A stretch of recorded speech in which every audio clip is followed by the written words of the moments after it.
నేను డిగ్రీ చదువుకునేటప్పుడు కాలేజీలు సంక్రాంతి టూర్కు తీసుకుపోయేటోళ్ళు. ఇక అప్పుడు ఎక్కువ మంది ఏడికి పోవాలంటే గాజాగలకే తీసుకుపోయేటోళ్ళు. ఇక దాంట్లో చాలా మంది చలికాలంలో ఢిల్లీ దిక్కు మంచిగా ఉంటుందని ఢిల్లీకే పోదామనేటోళ్ళు. అక్కడి parliament, Bapuji Ghat, lotus temple, India gate, Qutub Minar, Akshardham అసొంటి చాలా దిక్కులకు తీసుకుపోతుండే. ఇక ఇప్పుడు అట్లా లేదుల్లా. ఢిల్లీకి పోవాలంటేనే గజ్జుననికే పరిస్థితి వచ్చింది. మరి గట్లెందుకో వార్తలకు పోయి పురగరుచుకుందాం పాండ్రి. దేశ రాజధాని ఢిల్లీకి ముసమర్రకుంటైతున్నదుల్లా. ఇగం పొగమంచు ఖరాబ్ గాలి ఢిల్లీ పబ్లిక్ ను అతలాకుతలం చేస్తున్నాయి. ఖరాబ్ గాలి జెయ్యంగా గుండె నిండా గాలి వీల్చుకునుడే కష్టమైతున్నదుల్లా. బతుకు దినదిన గండమే అయితున్నది ఢిల్లీ దిక్కు. పెరుగుట విరుగుట కొరకే అన్నట్టు అభివృద్ధిలా మొగుల మీదికి పోతుంటే అంతకంటే స్పీడులా గాలి ఖరాబ్ అయితున్నది. బండ్ల నుంచి వచ్చే పోగా పట్నం చుట్టుముట్టు అడ్డగోలు మైనింగు, అడ్డగోలు నిర్మాణాలు జెయ్యంగా గాలి ఖరాబై జీవరాశులు పీల్చేతందుకు అక్కరకు రాకుండా అయితున్నది. ఎయిర్ క్వాలిటీ ఇండెక్స్ ల ఢిల్లీ అశోక్ నగర్ దిక్కు గాలి నాణ్యత పాత రికార్డులను పక్కున వలగొట్టుకుంటా 500 పాయింట్లకు చేరింది. ఇంతగానమంటే గాలి బగ్గనే ఖరాబ్ అయినట్టు లెక్కనట. ఈ గాలిని పీలిస్తే రోగాలచ్చుడేనట, పానాలకు మస్తు పర్షానట. ఇంతకన్నా ఖరాబ్ గాలి ఏడలేదనేటట్టే రికార్డులు బ్రేక్ అయితున్నాయి. ఆనంద విహార్, అక్షయధామ్, ద్వారకా, నోయిడా ఇంకా పట్నంలున్న శాన దిక్కుల్లా గిట్లనే ఉన్నదట కథ. వరదత్తే బురదొచ్చినట్టు ఈ ఖరాబ్ గాలులకు పొగ మంచు తోడైంది. పబ్లిక్ కు మొసమర్రకుంట ఎత్తున్నాయి. పట్ట పగటీలైనా సూరన్న రాకపోయేటాళ్లకు మస్తు తిప్పల పడుతున్నారట అటు దిక్కు పబ్లిక్. ఇగం తగ్గక గరం కోట్లేసుకుని గజగజ వణుక్కుంటా ఉండాల్సి వస్తున్నది. విమానాల రాకపోకలకు గోసై గాలి మోటార్లను బంద్ పెట్టే పరిస్థితి వచ్చింది. ఇక రైళ్లకు సుతం పొగ మంచు అడ్డం పడుతున్నది. పట్టాలు కానొత్తలేవని శాన రైళ్లను బంద్ పెట్టిండ్రేట. తొవ్వల మీద కూడా ఏం సక్కదనం లేదు. ముంగటే బండున్నదో ఎనకే బండత్తున్నదో కనబడకుంటున్నది. ఇక ఇప్పటికే పాత రికార్డులు బ్రేక్ అవుతున్నాయని అటు దిక్కు సర్కార్ ఏడికాడ డీజిల్ బండ్లను, పాత బండ్లను తొవ్వల మీదికి రాకుండా బంద్ పెట్టింది. బ్లాస్టింగ్లు, అడ్డగోలు నిర్మాణాలు చెయ్యకుండా అడ్డం పడి పొల్యూషన్ ను కంట్రోల్లో పెట్టే పనుల పడ్డది. ఇక రేపు ఇంకెట్లుంటదో గాని దేశం జనాలకు హాలిడే స్పాట్ గుండి కలకలలాడే ఢిల్లీ పట్నం జనాలు అడుగు పెట్టకుండా కాదు, ఆడున్నోళ్లే ఊపిరి పీల్చకుండా అయితున్నది. ఇప్పటికైనా కాలుష్యం పెరగకుండా అందరూ జాగ్రత్తలు తీసుకుంటేనే భవిష్యత్తులో పరిస్థితి అదుపులకత్తదని అంటున్నారు పర్యావరణవేత్తలు. చూడాల మరి రాబోయే రోజుల్లో ఇంకెట్లుంటదో. టెక్నాలజీ లేని రోజుల్లో ఏదన్నా కొత్త జాగాలకు పోవాలంటే కనబడ్డోళ్ళందరినీ అడ్రస్ అడిగేటోళ్ళం. అడ్రస్ దొరకుడు చాలా కష్టం ఉండేది. కానీ టెక్నాలజీ పెరుగుట్లా ఇప్పుడంతా గూగుల్ తల్లే చూసుకుంటాంది. గూగుల్ మ్యాప్ తెరిచి ఏడికోవాలంటే ఆడికి పోతాండ్రు జనాలు ఇప్పుడు. అయితే టెక్నాలజీని కూడా గుడ్డిగా నమ్మరాదుల్లో. ఎందుకో తెలవాలంటే ఇగో ఈ వార్త చూడాల్సిందే. నమ్మి నాన్న పోతే పుచ్చి బుర్రలైనాయట. ఆగో ఈ కాకది కూడా గదే పరిస్థితుల్లా. పుచ్చి బుర్రలు కాదు కదా, పానాలే పోతుండే జర్రైతే. గూగుల్ మ్యాప్ ను నమ్ముకొని లారీ స్టీరింగ్ తిప్పుకుంటా పోతాంటే తెల్లారుతుండగా కృష్ణా నదిలో తేలిండు. జర్రాగితే గూగుల్ మ్యాప్ చెయ్యంగా ఊపిరాగేది కాకది. సావు తప్పి కండ్లు లొట్టవైన శాస్త్రమైంది అనుకో రాదుండ్రి. వనపర్తి జిల్లా ఆత్మకూరట ఈ డ్రైవర్ది. కర్నూలు జిల్లా బేతంచెర్ల కానుంచి నారాయణపేట జిల్లా మరికల్ మండల కేంద్రానికి బండలోడేసుకుని వస్తున్నాడట. తెల్వని రోటు మీదికెంచి చీకటి గుడైంది. అందరి లెక్కనే జై గూగుల్ తల్లని గూగుల్ మ్యాప్ తెరిచి లొకేషన్ చూసుకుంటా స్టీరింగ్ తిప్పిండు. గంతే, ఎదురుంగా కృష్ణానదిని చూసి షాక్ అయి వెంటనే బ్రేక్ దొక్కిండు గాని హగో లొకేషన్ ని ఫాలో అవ్వకుండా కృష్ణానది పుష్కర ఘాట్లకు దూసుకొని పోయింది లారీ. వామ్మో ఎంత వంపున్నది చూడుండ్రి. బ్రేక్ పడ్డది. గంత డౌన్ ఉన్నా కూడా లారీ ఆగింది గాని లేకుంటే ఏమయ్యేదో. కాకకు భూమి మీద నూకలు బాగానే బాకీ ఉన్నట్టున్నాయి పోన్రి. ఎక్కడి నుంచి వస్తుంది రోడ్డు? Benzyl sir, benzyl. ఎక్కడ పోవాలి? ఇది Markal sir, Markal. Markal Google map పెట్టుకుని వచ్చినా? అవు సార్. రాత్రి ఎన్ని గంటలకు? 3 గంటలు సార్. అక్కడ సరిగ్గా చూపించలేదు, దారి తప్పి ముంగడికి వచ్చిన. అదే సార్ ప్రాబ్లం. Okay okay. అయినా బండి కూడా బ్రేక్ ఆడనే కొట్టిన నేను. కొడితే బండి జారుకుంటూ వచ్చి ఇక్కడ అదగా ఆగింది. షిమ్మ చీకట్ల పెద్ద ప్రమాదాన్నే దాటిండు కాక. చూసిండ్రు కదా పబ్లిక్. గూగుల్ మ్యాప్ ను నమ్ముండ్రి, కానీ మరీ గుడ్డిగా నమ్మి ఆగం కాకుండ్రి. ఏమంటున్నాం? ఆ పబ్లిక్ ఇప్పుడు మా రాముల తాత చెయ్యాలి కదా, మరి పెద్ద మనిషి ఏమిగురో ముంగటేసుకుంటూ ఆర్చుకుందాం పాండ్రుల్లా.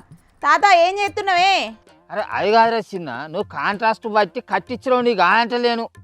కానీ నువ్వు అట్లా అని చెప్పి నువ్వు దాన్ని తాళం వేసుకొని జేబులో పెట్టుకొని తాళం ఇయ్యా అని చెప్పి ఊళ్ళో పట్టుకొని తిరుగుతా అంటే ఏందన్నట్టు, ఏం పద్ధతి అన్నట్టు చెప్పు. గ్రామ సర్పంచ్గా అడుగుతాను, పుణ్యం ఉంటుంది, నువ్వు తాళం చేయిద్దే. తాత నువ్వు మర్యాదోడు అడిగినా ఎట్లా అడిగినా తాళం ఇచ్చేదే లేదు. నీ దుక్కున్న చోట చెప్పుకో. ఓ తాత, ఇంతకు మీ పంచాది దేని గురించే? దేని తాళం చేయమంటున్నావో నాకు కూడా చెప్పరావే? అరే ఈ పిల్లగాడు మన ఊళ్ళో గ్రామ పంచాయతీ బిల్డింగ్ను కాంట్రాక్ట్ బట్టి 20 లక్షల రూపాయలు పెట్టి కట్టించిండు పిల్ల. దాంట్లో ఒక 10 లక్షల రూపాయలే వచ్చినాయట. కడమ 10 లక్షల రూపాయలు వచ్చినాకనే నేను ఆ గ్రామ పంచాయతీ బిల్డింగ్ తాళం చేయి ఇస్తా, లేకపోతే నేను అసలుకే ఇయ్యను అని దానికి తాళాలు వేసి జేబులో పెట్టుకొని తిరుగుతాడు పిల్ల అంచను. ఈ పద్ధతేనా? నువ్వే అడుగొక్క పని. నిజమే మరి. ఆ అన్నయ్యని ఏం చేస్తాడే మరి? కాంట్రాక్టు పైసలు పూరాగా రాంది గ్రామ పంచాయతీ తాళం మీ చేతిలో పెట్టి రేపటి సంద అన్న నువ్వుల చుట్టూ తిరుగుమంటున్నావు చెప్పు. అరే చిన్న, నేను ఊళ్ళో గెలవక సర్పంచ్గా గెలిచినరా. మన కొత్త గ్రామ పంచాయతీ బిల్డింగ్లో రాములనే నేను గ్రామ సర్పంచ్గా అని ప్రమాణ స్వీకారం చేద్దామని మస్తు కలలు కన్నారా. నీకు దండం పెడతా, నీకు పుణ్యం ఉంటుంది. ఆ గ్రామ పంచాయతీ బిల్డింగ్ తాళాలు ఇరా. నువ్వు తాళాలు వేసుకొని గిట్ట ఎంబడి తిరిగితే ఏం పడుతానని చెప్పురా. ఇప్పుడు నువ్వు అట్లా తాళాలు వేసుకొని తిరుగుతా నేను నడి తొవ్వ మీద టెంట్ వేసుకొని ప్రమాణ స్వీకారాలు చేయనారా? నా ఇజ్జత్ ఉంటుందారా? అరే చిన్న, తాళం మీద నీకు పుణ్యం ఉంటుంది. నువ్వు తోవ కింద ప్రమాణం చేస్తుంది, టెంట్ల కింద ప్రమాణం చేస్తుంది. నా పైసలు ఇచ్చేదాకా నీకు తాళాలు ఇచ్చేదే లేదు. ఓ ఇక్కడి నుంచి మీకు పోస్ని అన్యాలం పాడుగాను. నువ్వు తాళం చెయ్యమనుడు అన్న ఇయ్యననుడు మంచిగా ఉన్నది. అరే నువ్వన్న పోయి అధికారులకు చెప్పి అన్న బిల్లులే పోరా అదే మరి. ఓర్ని, నేను సర్పంచ్గా గెలిచి కనీసం ప్రమాణ స్వీకారం కూడా చేయలేదు కాదే. ఇప్పుడే నేను ఏ అధికారి దగ్గరికి పోయి వీని బిల్లులు ఇవ్వమని బతలాడినా నాకు ఇవ్వలేమేరుక చెప్పు. అరే చిన్న, నీకు పుణ్యం ఉంటుందిరా. టెంట్ తువ్వ మీద వేసుకొని సర్పంచ్నైనా నేను ప్రమాణ స్వీకారం చేస్తే మన ఊరి పరువు ఏమైనా ఉంటుందారా? నీకు పుణ్యం ఉంటుంది. నువ్వు తాళం చేయైతే నేను ఎమ్మెల్యే సార్తో మాట్లాడి నీ బిల్లులు నీకు ఇప్పిస్తాను. నువ్వు తాళం చేయిద్దా ఇది కదా. నా బిల్లులు వచ్చేదాకా నీకు తాళాలు ఇచ్చేదే లేదు. నువ్వు ఎక్కడ చెప్పుకుంటావు చెప్పుకోపో. అరే వచ్చినా అరే ఈ సర్పంచ్గా గెలుచుడేమో కానీ 2 ఏళ్ల కానుంచి గ్రామ పంచాయతీలో పడ్డ బకాయిలన్నీ నా మెడకే పడేటట్టున్నాయి. ఈ కర్మ పట్టుకుని మీ తాగుతున్నా ఫోన్ చేస్తాను. అల్లా ఎవరు ఏంది? నువ్వు గ్రామ పంచాయతీ టాస్కర్కు 30,000 రూపాయలు డీజిల్ పోసినావా? అవి రేపు పొద్దుగాలు ఇవ్వకుంటే గ్రామ పంచాయతీ టాస్కర్ను గుంజుకొని పోతావా? ఓ నీ కర్మల మనువాడ, ఇది ఎక్కడి కర్మరు? ఓటిపోయినాక ఓటి నా మెడకు చుట్టుకునేంద్రా నీ కర్మల మనువాడ. ఇగో చాలా దిక్కుల గిదే కత్తున్నదటనే. పాపం కొత్త గెలిచిన సర్పంచుల పరిస్థితి 2 ఏళ్ల కానించెల్లి గ్రామ పంచాయతీలో బాకీ పడ్డ పైసల కోసం ఇప్పటి సందే వాళ్ళు సతాయించుడు సురువు చేస్తున్నారట. ఓరిత్తా, సర్పంచ్గా ప్రమాణ స్వీకారం చేయక ముందుకే గిన్ని కథలు ఉంటే ప్రమాణ స్వీకారం చేసినాక ఎన్ని తిప్పలు ఉండాలి ఏం కథ? అబ్బా కొడుకో. అరే ఏంద్ర తమ్మి గిటుమొక్కనొత్తి? సర్పంచ్ గా గెలిచిన తెల్లారే ఇస్తాంటివి సర్పంచ్ గా గెలిచి గిన్ని రోజులు అవుతుంది. అవి ఇంతవరకు జాడలేదు పత్తలేదు. అవి ఇయ్యరాదు మరి నేను పోతా. అగ్గో మళ్ళా గీతమ్ముడేవలే తాత గవిత్తే పోతా అంటున్నాడు. చి సర్పంచ్గా గెలిచిన సంతృప్తి కూడా లేకుండా చేస్తాను కదరా మీరు. తమ్మి, సర్పంచ్గా గెలిచిన తెల్లారే నీకు పైసలు ఇస్తా అన్న ముచ్చట వాజివే కాంట్లేను. కానీ ఇంకా రాలేదు. ఒక్క 4 రోజులు ఆగు. 4 రోజుల తెల్లారే నీకు ఖచ్చితంగా నీ పైసలు నీకు పువ్వులలో పెట్టిస్తా. ఏమనుకోకు, జర పుణ్యం ఉంటుంది. అవును 4 వద్దులు ఆగరాదు తమ్మి. మా తాత సర్పంచ్గా గెలిచిందే నిన్న మొన్న నాయే. ఇత్తడి తీయరాదు నిమ్మలంగా. తాత, నువ్వు నా పైసలు పువ్వులలో పెట్టిస్తావో కింద వారేసిస్తావో అది నీ ఇష్టం. కానీ నువ్వు 4 రోజుల తర్వాత కనుక నా పైసలు కనుక ఇయ్యపోయినావు అనుకో, నీళ్లు తాళం పెడతా. అల్లకెళ్ళి బయటికి వెళ్ళగొట్టి తాళం పెట్టకపోతే చూడు. 4 రోజుల తర్వాత నా పైసలు నాకు ఇయ్యాలి. ఎట్లనన్నా సర్పంచ్గా గెలవాలని ఎత్తులకు పోయి 10 లక్షల రూపాయలు అప్పు తీసుకొచ్చి ఊళ్ళో పంచి సర్పంచ్గా గెలిచిన. కానీ ఇప్పుడు నా తిప్పలు ఎవరికి చెప్పుకునే తట్టున్నది. నా కర్మల మనువాడ, ఈ తిప్పలు ఎట్లా గట్టిక్కియా? ఈ ఊళ్ళో అప్పులు ఎట్లా తెరుపా? ఏం చేయాలి? నా బతుకు ఏం కావాలి? మరేమనుకున్నావు పెద్ద మనిషి? ఏతులకో ఎల్లెలకలా పడ్డట్టు అయ్యిందా ఇప్పుడు? సర్పంచ్ పదవి అంటే పూల పాన్పు అనుకున్నావా? ఊరన్నప్పుడు సవాళ్ళు ఉంటాయి, ఎదుర్కోవాలి. అబ్బబ్బబ్బా, ఇన్ని వద్దులు. ఆ దిగిపోయిన సర్పంచ్ మంచిగా తెల్ల బట్టలు వేసుకొని డుగ్గు బండి మీద పోతా అంటే అక్క వీడు బాగానే సంపాదించినట్టున్నాడు సర్పంచ్గా అయినాక అని అనుకున్నా. కానీ అక్క వాడిని లోపల బనినుకున్న పొక్కలను చూడలేకపోయినా. కొద్దిసారికి నా బస్సు కూడా గట్టనే అవుతున్నది. మరి ఈ అప్పులు జరపకుంటే ఏమున్నది పరిస్థితి? అవుతుంది, గదే పని అవుతుంది. ఇప్పుడు రాష్ట్రంలో కొత్తగా గెలిచిన చాలా మంది సర్పంచ్ల గోడు కూడా గిదేనే తాత. గడిచిన 2 ఏళ్ల కానించెల్లి పేరుకపోయిన బకాయిలు, పాడైన ట్రాక్టర్లు, పేరుకపోయిన చెత్త కుప్పలు ఇవన్నీ సాగు చేసి బాగు చేయాల్సిన బాధ్యత మీదే. ఇక నిన్న మునిగినాక సాలి ఎక్కడిది. కానీ ఆయన ఇప్పుడు సర్పంచ్గా గెలిచేటందుకే అప్పుల కుప్పలు తీసుకొచ్చి పెట్టినా. కానీ ఇప్పుడు ఊళ్ళ గండాలను గట్టెక్కించేందుకు మళ్ళీ అప్పులు అడుగుదామంటే ఎవడిస్తాడు? ఏం కథ? అవి తీసుకొచ్చి పెట్టినా కూడా మళ్ళీ ఆ పైసలు నా చేతికి ఎప్పుడు వస్తాయి? ఏం కథ? ఏం సర్పంచ్ది? ఏం కథ? అబ్బో కొడుకో తిప్పలే ఇది. గోసె గోసె. హే, సెంట్రల్ సర్కార్ నిధులు 3,000 కోట్లకు పైనే ఉన్నాయటనే. ఎట్లా కాదన్నా మన గ్రామ పంచాయతీకి ఓ 10-20 లక్షలు వస్తాయి కావచ్చు, కానీ నువ్వేం నారాజు కాకు ఇప్పుడే. ఇంకా ప్రమాణ స్వీకారం కూడా కాకముందే గట్ల బేజారైతే ఎట్లనే? అంటే మన ఊరి పేరు మీద ఒక 20-30 లక్షలు వస్తాయంటావా?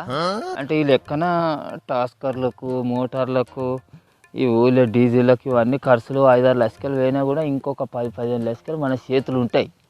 అంటే వీటి మీద ఎత్తన చేసి ఈ సర్పంచ్ ఎలక్షన్ల కోసం చేసిన అప్పులను దగ్గర పడేసుకోవాలి 1-2 ఏళ్ళల్లో.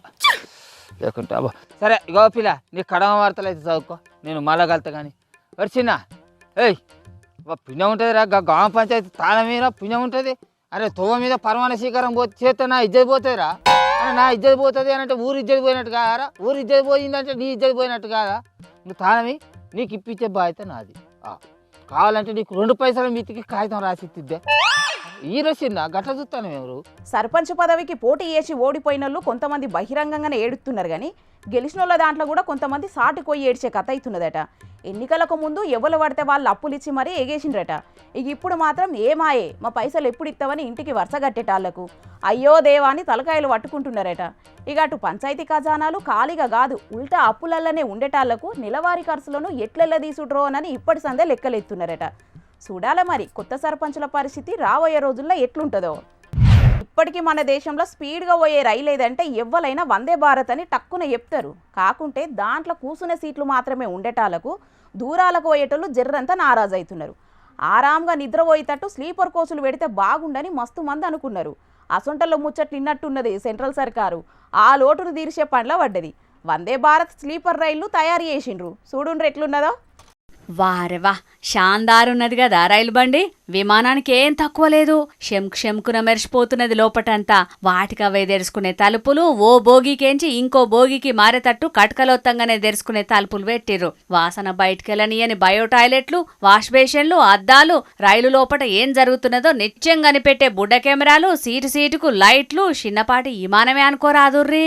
బెంగళూరులో తయారు చేసిరట ఈ రైలు బండిని. తొలసూరి ప్రయాణం ఢిల్లీకేంచి పాట్నాతో వల్ల నడిపిస్తారట. దీంట్లో 16 కోచులున్నాయట. 827 మంది ఒక్కటే పారి ప్రయాణం చేయొచ్చట. ఇదైతే గంటకు 160 కిలోమీటర్ల స్పీడ్ తోటి పోతుందట. కానీ 180 స్పీడ్ తోటి పోతుంటే కూడా గిలాసల నీళ్లు ఒలికిపోతలేవుల్లా. అన్ని టెస్టులు అయితే అయిపోయినాయట. ఈ నెలాఖరుకు పట్టాలెక్కుతుందంటున్నారు రైల్వే అధికారులు. అవసరమైతే ఇంకిన్ని బోగీలు కూడా పెడతారట. ఇక ఇది పట్టాలెక్కిందంటే దూర ప్రయాణాలు అల్కగా చేయొచ్చు పోర్రి. వీటి టికెట్ ధరలు ఎట్లా పెడతారో గానీ గా తేజస్ బండి లెక్క పిరం పెట్టొద్దని ఒక్క తిరుగా అడగబట్టిర్రు దూర ప్రయాణాలు చేసేటోళ్ళు. అట్లనే జనరల్ బోగీలు కూడా పెట్టి ఎక్కువ మటుకు పేదలు చేసే రైలు ప్రయాణాలను ఇంకింత దగ్గర చేయుర్రని ఓరబట్టిర్రు ఇంకొందరు జనాలు. మరి పువ్వు పార్టీ సర్కారోళ్ళు ఏం చేస్తారో చూడాలి గాని ఈ రైలు గాడి షాలైనాక రైలు లోపట సెల్ఫీల కోసం ఏగబడి తిప్పలు తెచ్చుకునేటోళ్లను ఎంతమందిని చూడాల్సి వస్తుందో పోర్రి. భార్య అంటే భర్తల సగం, భర్త అంటే కూడా భార్యల సగం. శివపార్వతులు సీతారాముల లెక్క ఉండాలే దంపతులంటే. అయితే అందరు అట్లా ఉండకపోవచ్చు, కానీ కొందరు మాత్రం షాన్ అంటే షాన్ అన్యోన్యంగా ఉంటారులా. భార్యో భర్తో జీవిడిచినా కూడా వాళ్ళ ప్రేమలు పిసరంతా కూడా తగ్గాయి సరిగదా, ఇంకింత గొప్పగానే ఉంటాయి. ఇగో ఇంటామ మీద అసొంటి ప్రేమే కళ్యాణ్ నరసింహారెడ్డి అనే గీ పెద్ద మనిషిది కూడా. చూడుండ్రి ఆయన ఏం చేసిండో. ఆగో పెద్ద మనిషి అన్నారు, ఏదో ప్రేమ ముచ్చటన్నారు. ఈడ చూస్తేనేమో 2 విగ్రహాలు కనబడుతున్నాయి అనుకుంటారు కదా. మరి గదేనుల్లా గొప్ప ముచ్చట. బతికుండంగానే జీవిడిచిన ఇంటామె విగ్రహం పక్కపొంటి విగ్రహం పెట్టించుకున్నాడు. అంటే ఇంటామె జీవిడిచింది గాని పెద్ద ఆయనేమో జీవించే ఉన్నాడన్నట్టు. అగో ఈయనే గాయనే. పేరు కళ్యాణ్ నరసింహారెడ్డి. 89 ఏండ్ల ఈడుంటదట. చాలా మందికి తెలవకపోవచ్చు గాని శానా చరిత్రే ఉన్నదుల్లా ఈయనకు. గీ విగ్రహాలు చేయంగా ఇప్పుడు మళ్ళా వార్తలకు ఎక్కిండు. పోయినేడు జీవిడిచిందట ఆయన భార్య కళ్యాణ్ లక్ష్మి. ఈ శుక్రవారం నాడు సంవత్సరికమట. ఇంటామంటే మస్తు పానమట. ఆ ప్రేమను విగ్రహం రూపంలో నిలుపుకోవాలని అనుకున్నాడు. కానీ విగ్రహం ఒంటిగుంటే ఎట్లా, పక్కకు తన విగ్రహం కూడా పెట్టి జంటగానే ఉంటాం అని దలిచిండు మనసులా. అనుకునుడే ఆల్షం. రాజస్థాన్లో విగ్రహాలు తయారు చేయించి ఫామ్ హౌస్ కాడ ఇగో గిట్ల విగ్రహాలు నిల్చోబెట్టిండు. గొప్ప ముచ్చట గదా. బతికుండంగా గిట్ల చేసుడంటే శాన గొప్ప ముచ్చటే. మరి ఇక ఈ విగ్రహాల పరద కూడా ఆయననే గుంజుతాడట. అన్నట్టు ఈ పెద్ద మనిషి చరిత్రేందో చెప్పలేదు కదా. అమెరికా దేశంలో 30 ఏండ్లు ఉన్నాడట. అక్కడ 5,000 ఎకరాలల్లో వ్యవసాయం చేసి అప్పటి అమెరికా ప్రెసిడెంట్ చేత ఉత్తమ రైతు అవార్డు సుతం పొందిండట. చాలా పేరు పోయిండు అమెరికా దేశంలా.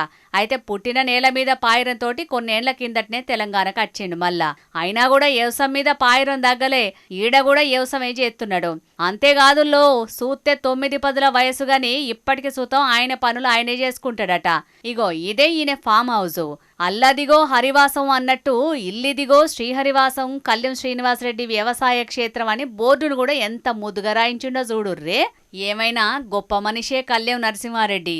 ఏ లోకానున్నదో ఆ అవ్వగాని ఆయన అర్ధాంగవుడు స్వర్గీయ కళ్యం లక్ష్మవ్వ అదృష్టం అనే చెప్పాలి. ఏమంటారు పబ్లిక్? మూగజీవాల మీద ప్రేమను ఒక్కొక్కరు ఒక్కొక్క తీర్ల చూపెడుతుంటారు. వాడలల్ల తిరిగే కుక్కలకు అన్నం పెట్టి సాదుతుంటారు కొందరు. ఇంకొందరేమో గల్లీల పొంటి తిరిగే ఆవులకు రొట్టె ముక్కలేసి కడుపు నింపుతుంటారు. బంగ్లాల మీద దాన పోసి బిట్టెలను, పాలు పోసి పిల్లులను బతికిస్తుంటారు. అవి కూడా దినాం దగ్గరకు తీసేటోళ్ళ మీద బగ్గనే విశ్వాసం చూపెడుతుంటాయి. వారేవా అక్కకు కొండెంగల మీద బగ్గనే ప్రేమున్నట్టున్నది కదా. ఆకలితోనే అలమటించి ఎక్కడ ఆగమైతాయో అని నిమ్మలంగా రొట్టెలు దాల్చి పెంక మీద గాల్చి పెడుతున్నది. ఆయనతో కొండెంగల చేతులు గాల్తే కావచ్చని ఎట్లా సల్లారుస్తున్నదో చూడుండ్రి.